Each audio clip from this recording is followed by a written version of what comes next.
ঘোড়ার পিতা।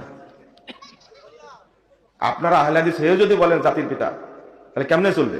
আগে একজনকে বলতেন জাতির পিতা, এখন ওটা সংশোধন করে আরেকটা লাগাইছেন, আরেক ভুল করেছেন। জাতির পিতা হলেন আদম আলাইহিস সালাতু ওয়াস সালাম। মনে থাকবে, জাতির পিতা কে? আদম আলাইহিস সালাতু ওয়াস সালাম। আপনি ইব্রাহিম আলাইহিস সালামকে জাতির পিতা বলে তার মানটাই নষ্ট করেছেন। ইব্রাহিম আলাইহিস সালামের পরিচয় কি? ঘোড়ার পিতা। প্রশ্ন, ইব্রাহিম আলাইহিস সালামকে জাতির পিতা বাদ দিয়ে অন্য কাউকে বলা যাবে কিনা? ওয়ালাইকুম আসসালাম ওয়া রাহমাতুল্লাহি ওয়া বারাকাতুহু। মানে এই প্রশ্নটা আসার কারণ হচ্ছে শেখ মুজিব জাতির পিতা, মানে আপনার বাংলাদেশে মানে এটা চালু আছে। আর আমাদের গান্ধীজিকে আমরা ভারতবর্ষের মানুষ বলা হয় মহাত্মা গান্ধী, তিনি জাতির পিতা।